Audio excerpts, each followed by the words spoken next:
안녕하세요. 3월 26일 해외 축구 경기 스포츠 분석을 진행해드릴 스포츠 프리뷰입니다. 스포츠 경기 분석 전 많은 분이 물어보시는 가족방과 조합픽 받는 법에 관해서 설명해드리고 이번 스포츠 분석 시작하도록 하겠습니다. 하루에도 수많은 경기가 있습니다. 많은 경기들을 혼자 분석하면서 모든 경기에 대해서 정확하게 알기란 쉽지 않습니다. 혼자서 분석하는데 한계가 있고 모든 스포츠 경기의 변수까지 잡는 데에는 아무리 오래 분석했어도 정확한 정보가 없으면 쉽지 않습니다.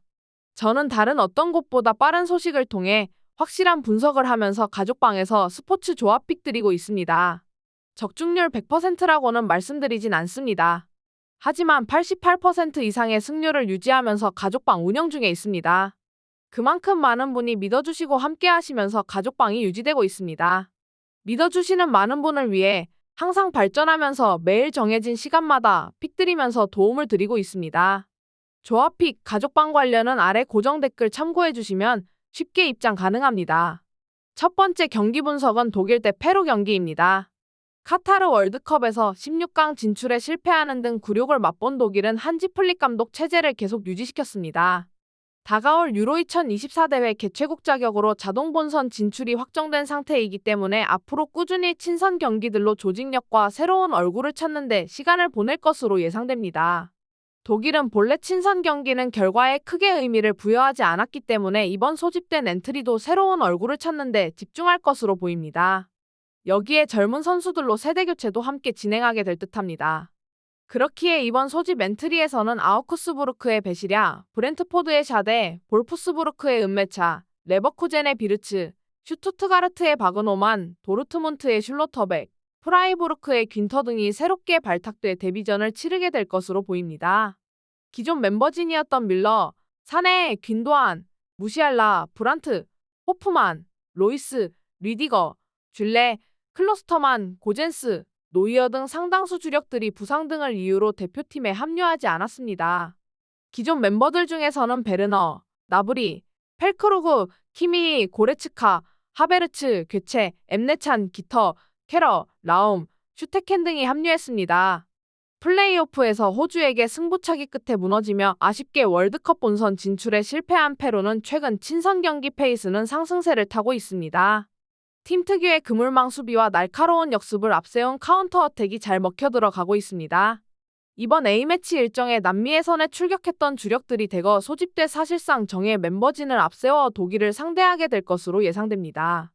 지로나의 칼렌스, 경험 많은 라모스 등 일부 수비에서 이탈이 있고 득점력 있는 노장 중원 쿠에바 등이 빠지긴 했으나 나머지 핵심들은 모두 소집되었습니다. 기본적으로 4-1-4-1로 두 줄 수비를 내세워 라파둘라, 카리어, 루디아즈 등을 활용하는 날카로운 역습 중원액 셀타비고의 타피아를 포진시켜 수비망을 구축하는 등 남미 예선에서도 18경기 22실점으로 준수한 수비폼을 보여왔습니다. 아무래도 가장 큰 약점이라면 공격에서 화력 지원이 적은 편이라는 것입니다.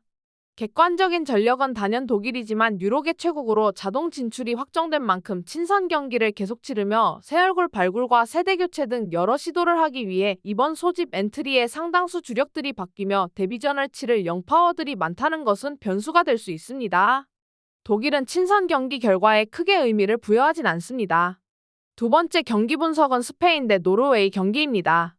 카타르 월드컵에서 일본에게 패하고 16강에서 모로코에게 잡히며 탈락하는 등 굴욕을 맛본 스페인은 과거 영광의 시절에 비해 전력이 많이 내려온 상태입니다.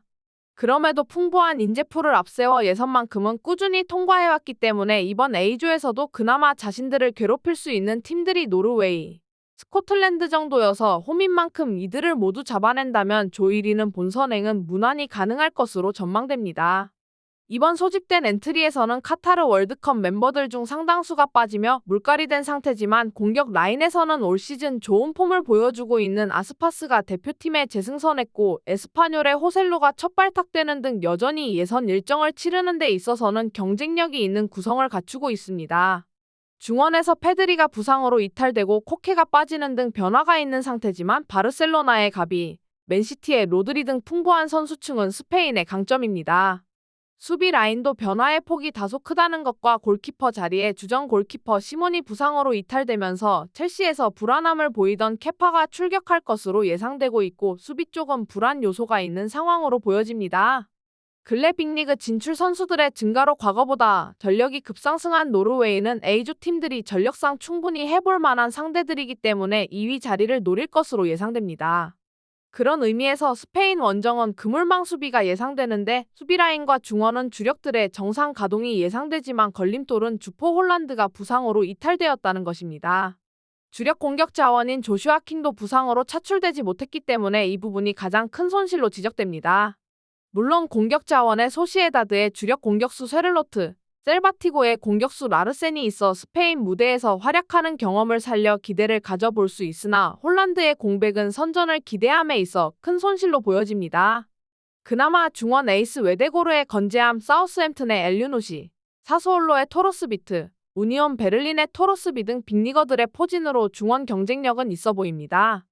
양 팀 모두 일부 주력들의 부상 등으로 이탈되면서 스쿼드에 변화가 온 상태입니다.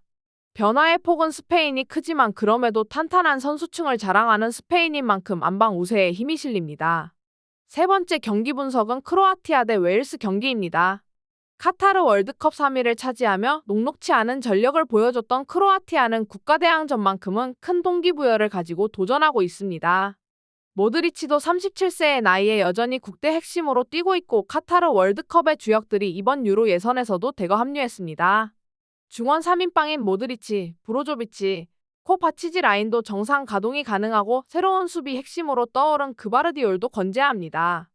분데스리가 파워 수비 라인들의 출격이 예상되는 한편 공격에서는 페리시치, 크라마리치, 리바야, 페트코비치, 오르샤 등이 소속팀에서 부진한 시즌을 보내고 있다는 점이 아무래도 가장 큰 불안 요소로 지적할 수 있을 듯합니다.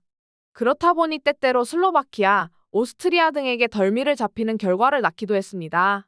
58년 이후 64년 만에 월드컵 본선 진출까지 성공하는 등 최근 몇 년간 메이저 대회에서 모습을 비췄던 웨일즈는 카타르 월드컵 이후로 전력이 점차적으로 내리막 조짐을 보이고 있습니다.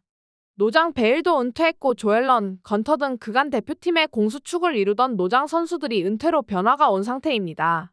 주력 수비수인 토트넘의 벤 데이비스도 부상으로 이번 일정을 참여하지 않을 예정입니다. 노장이 된 램지가 건재하지만 과거보다는 폼이 내려와 있고 그나마 풀럼의 윌슨, 스페치아의 안파두를 중원에 포진시켜 3백을 가동하는 그물망 수비는 기대할 수 있는 부분입니다.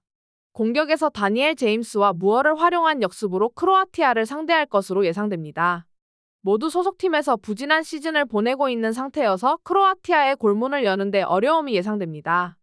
공격 자원들의 폼이 양팀 모두 최근 다운 모드이기 때문에 변수가 될 수 있으나 중원과 수비 라인의 탄탄함은 크로아티아입니다. 이번 스포츠 분석 3월 26일 해외 축구 경기 분석이 도움이 되셨으면 좋아요와 구독 알림 설정까지 부탁드리겠습니다.